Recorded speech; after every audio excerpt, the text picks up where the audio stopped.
Welcome to the AICE Chemistry lecture series. We're going to be studying chapter 3 today, which covers atoms, molecules, and stoichiometry.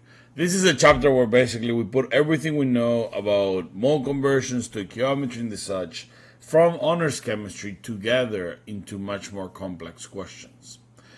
This chapter does have a number of sections.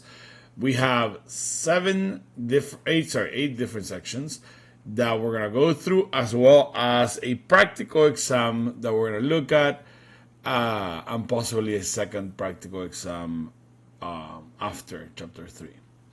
So we're going to go through section 1 today, which is on masses of atoms and molecules. So we're going to look at masses and how we look at masses in AICE chemistry.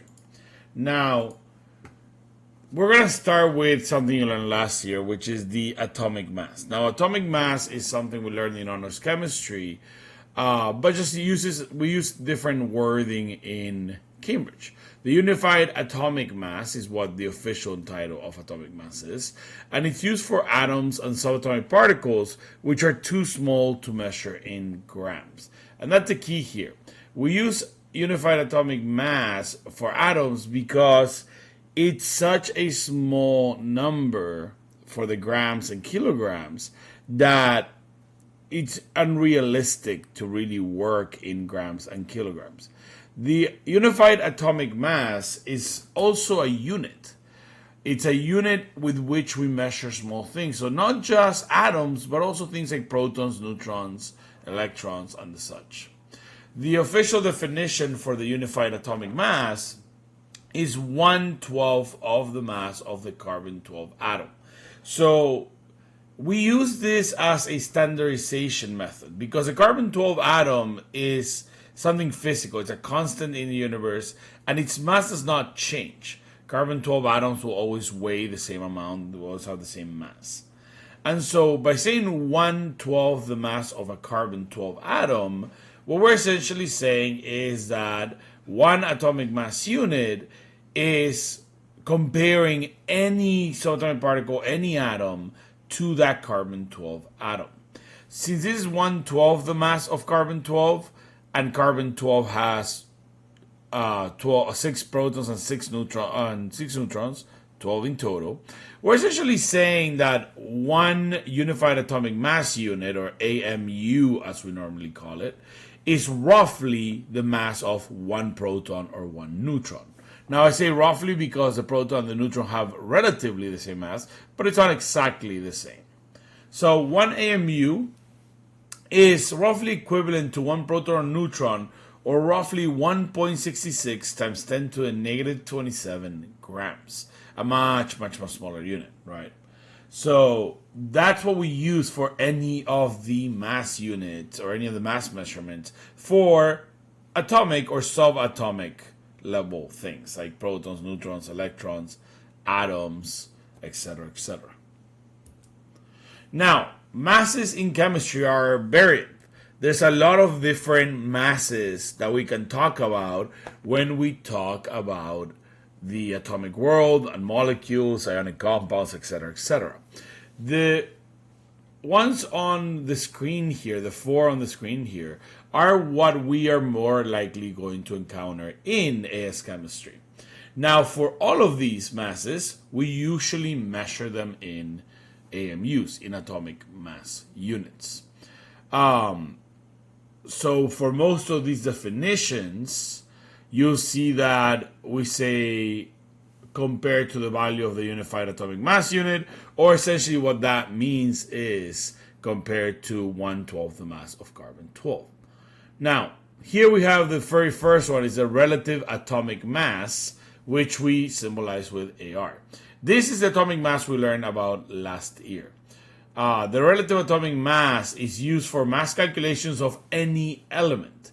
So anytime we have an element from the periodic table, we'll use the relative atomic mass, or just for short, atomic mass, to calculate or talk about its mass.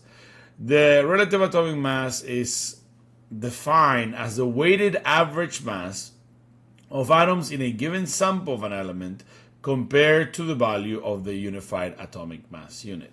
Now, this last part, before we talk about it, we'll see that this last part comes up over and over and over again. But another way of saying that, another way of writing that, is going to be to instead essentially define the atomic mass unit. So instead of saying compared to the value of the unified atomic mass unit, what I can go ahead and say, and I'm gonna actually write this out, what I can go ahead and say instead of saying that is saying on a scale where 1 unit is 1/12 the mass of carbon-12. So what that allows me to do is get full points on a Cambridge question that would otherwise require us to define the atomic mass unit. So instead of writing in these definitions, anytime you see on a scale compared to the value of the unified atomic mass unit, we can instead go ahead and say on a scale where a unit is 1/12 the mass of carbon-12. All right. So let's go back to talking about relative atomic mass. The relative atomic mass is the weighted average mass of atoms in a given sample of an element. Now, what we're referring to with that is essentially the weighted average of the masses of the isotopes that we studied last year. The weighted average of a mass of atoms in a given sample of an element is essentially just the weighted average mass of the isotopes of that element, because those are the atoms found in the sample of that element. So relative atomic mass, again, is defined as a weighted average mass of atoms in a sample of an element on a scale where 1 unit is 1/12 the mass of carbon-12. That will be the full definition that a Cambridge question might require. And these are always used specifically for mass calculations of the elements. Now, the next one down is going to be the relative isotopic mass. And relative isotopic mass is used for mass calculations that involve a specific isotope. So whereas with atomic mass, we're talking about an element in general, with the relative isotopic mass, we're talking about a particular isotope of an element. The relative isotopic mass is described as the mass of a particular atom of an isotope compared to the value of the atomic mass unit. And again, we can change that ending to say on a scale where 1 unit is 1/12 the mass of carbon-12. So the mass of a particular atom of an isotope compared to the value of the atomic mass unit is what isotopic mass is. So it's referring specifically to the mass of an isotope. Now, this is important to note that this is not the same as a mass number. So, for example, in carbon-12, that 12 is the mass number of carbon. The mass number is a whole number that is the protons plus the neutrons, as we saw in chapter 1. But the relative isotopic mass is going to be a decimal because we're referring to the actual mass, the actual weight of an isotope, of an atom that is an isotope, on the scale of the AMU, of the atomic mass unit. So don't get the relative isotopic mass confused with the mass number. They're going to be very similar, but the relative isotopic mass will be a decimal, whereas the mass number is a whole number. So the next one is the relative molecular mass. And as the name implies, and we symbolize it with MR, it is used for mass calculations involving molecules. Now, we have to remember the term molecule does not just refer to any compound. Term molecules refer specifically to covalent compounds. And so the relative molecular mass is only used for mass calculations that involve covalent compounds or molecules. It is defined as the weighted average mass of a molecule in a given sample of that molecule compared to the value of the atomic mass unit. And again, like I said earlier, we can change that part of the definition, and instead of saying compared to the value of the atomic mass unit, we can say, oops, no, go back. We can instead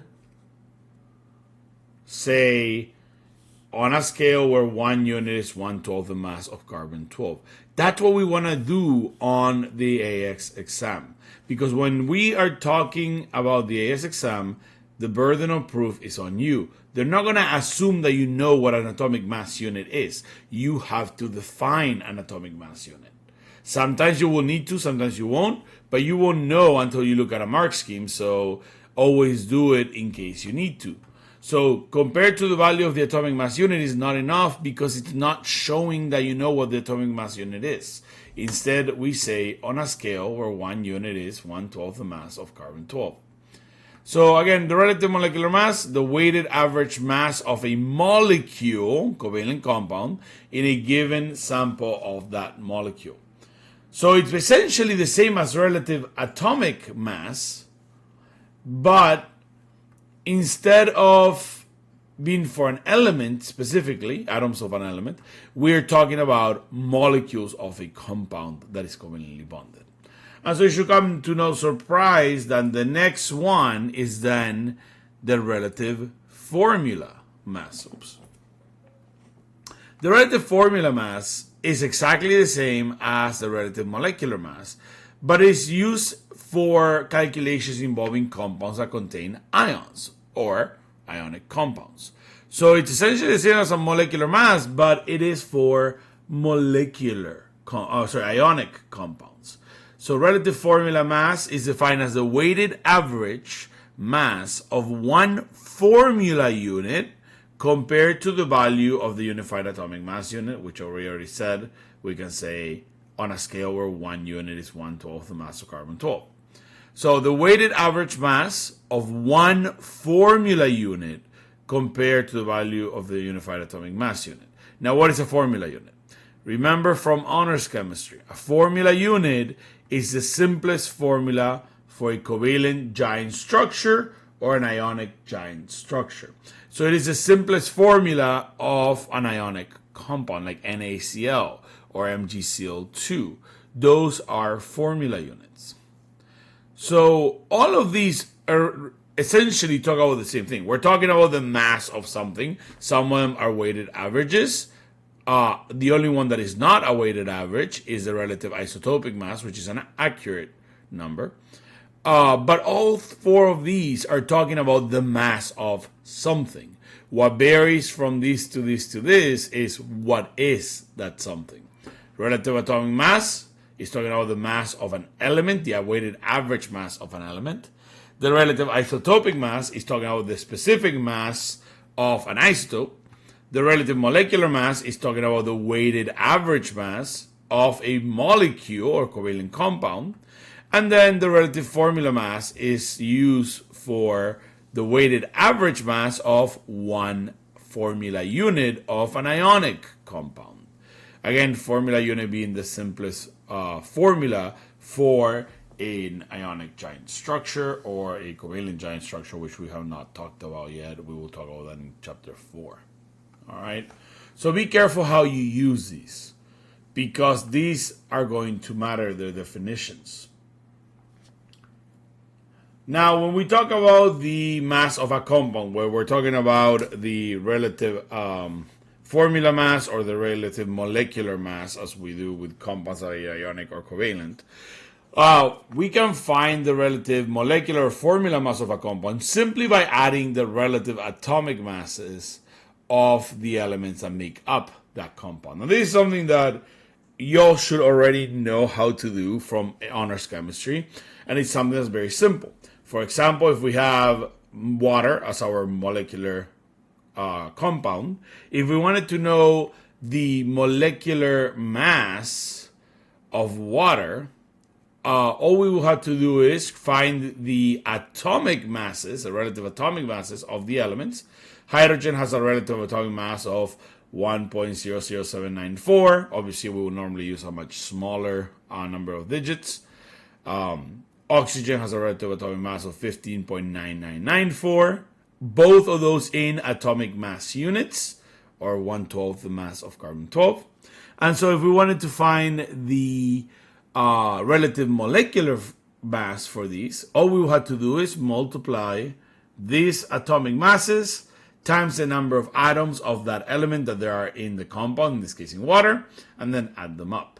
So water has 2 hydrogens, so we're going to do the relative atomic mass of hydrogen times 2, and add that to the relative atomic mass of oxygen times 1, because there's only 1 oxygen. So 1.00794 times 2 plus 15.994, should I say. And that's going to equal our average molecular mass, which is 18.01528 AMUs. Now, we will talk about grams per mole and molar mass, which we should know about by now, but we'll talk about that in a little bit in another section, all right, in a different video. So let's look at what a Cambridge question looks like, because most of you already knew the mathematics of this, but the definitions are what are going to throw you off. So let's look at what a question looks like. This is a question from paper 1. Which statement is correct? The relative atomic mass of chlorine 35 atom is 35.5. The relative formula mass of calcium carbonate is 100.1. The relative isotopic mass of magnesium 24 atom is 24.3. The relative molecular mass of O2 is 16. So when we look at these, your first instinct is going to be to just go for things that seem right. If you look at a periodic table, the molar mass of the atomic mass on the periodic table of chlorine is 35.5. Same thing for magnesium. You look at the periodic table, the relative atomic mass of magnesium is 24.3. But you have to be careful how these things are worded. So let's start with the very bottom, because the bottom is the one that's obviously wrong. The relative molecular mass of O2 is 16. Now, the first thing we're going to look at is to make sure that the mass and the compound or the chemical match. This is the relative molecular mass of O2. Well, oxygen is covalently bonded. Those 2 oxygen atoms are covalently bonded. So molecular mass would be the right terminology to use here. So that checks off. However, if we look at the mass that they give us, they tell us that this mass is 16. Well, if we look at the periodic table, and let me bring up my periodic table. Give me 1 second here. So if we look at the periodic table for Cambridge, where did they put this?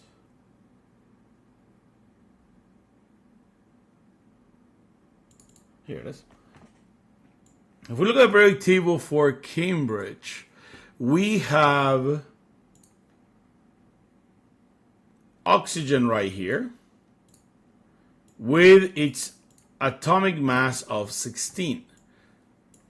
This is the relative molecular mass of O2, not of oxygen. Oxygen has a relative atomic mass of 16, but if we have O2, that would have had to be multiplied by 2, not just what the periodic table reads. So because of that, we can eliminate D as an answer choice, because this molecular mass would have had to be multiplied by 2 to be correct. So we had to check 2 things. Does the definition match the chemical, and is the actual number correct? Then we're going to look at answer choice A, the relative atomic mass of Cl35 atom. If we look at our definition here, relative atomic mass is the weighted average of the isotopes of an element. meaning that we can have the relative atomic mass of chlorine 35. Why? Chlorine 35 is an isotope. If this 35 wasn't here, then yeah, we will be talking about chlorine in general, the element. But this chlorine 35 up here makes this a chlorine 35 isotope, meaning that the term relative atomic mass is incorrect. This should be relative isotopic mass. Because of that, this, without even looking at the number, we can eliminate A as the right answer because that wording is wrong. Now comes C. The relative isotopic mass of magnesium 24. So now here, these actually match, right? Because we have isotopic and an isotope of magnesium. So these, so far so good, these too much. Now it tells us that the relative isotopic mass of a magnesium 24 atom is 24.3. Again, if we go back and we look at our periodic table, and I'm going to zoom out a little here. Let me get rid of oxygen. If we look at magnesium, the atomic mass of magnesium on the periodic table is labeled as 24.3. Now, I don't need to be an expert on isotopes. Again, atomic mass of magnesium on the periodic table is 24.3. I don't need to be an expert on isotopes to realize that the number they gave me here, this 24.3, is the atomic mass of magnesium. So this can be the isotopic mass of the magnesium 24 isotope specifically, because this is the atomic mass of magnesium. Meaning I have the right combination of word and chemical here, but my mass that they gave me is not the correct mass. Do I need to know what the actual isotopic mass of magnesium 24 is? No, because I know that this is the atomic mass and therefore cannot be the isotopic mass. And so C is not the right answer. And so without even actually doing any work, I should be able to figure out that B is the correct answer. Now, if we walk through this and we walk through Y, if we look at B, it says the relative formula mass of calcium carbonate. Well, first things first, check the definition and the definition and the chemical. The definition of formula mass is for ionic compounds. Calcium carbonate starts with a metal, so it is an ionic compound. So that part of the question is correct. If we look at the mass now that they give us, 100.1. Well, we're actually going to have to do some work if we want to double check this, because if we go back to our periodic table, I'm going to get rid of this for a second. The atomic mass of calcium is 40.1. So I'm going to write this on the side here. Hopefully I don't make too much of a mess. Calcium is 40.1. And we have carbonate, molar mass of, or the atomic mass of carbon is 12.0. And the one for oxygen is 16.0. So if we go back to our problem here, in calcium carbonate there is one calcium, there is one carbon, and there are 3 oxygens. So we have 40.1 plus 12.0, and then 16 times 3, which is 18, 48. So 8 plus 2 is 0. That's 10, carry the 1. 4 plus 4 is 8, plus 1 is 9, plus 1 is 10. That is 100.1 as our formula mass. And that's why B is correct. Because both the number is correct for the definition they give us and for the chemical they give us. And the definition and the chemical match. And so B is the correct answer. Now, I know this is a little convoluted. I'm walking you through every single line of logic that you have to answer this question. But the point here is that these questions are not going to be as straightforward as you expect them to be. you are going to need a fair amount of critical thinking, because the question is not just, can you check the numbers and add them up correctly? Or what is the definition of relative formula mass? Although you will be asked that kind of question.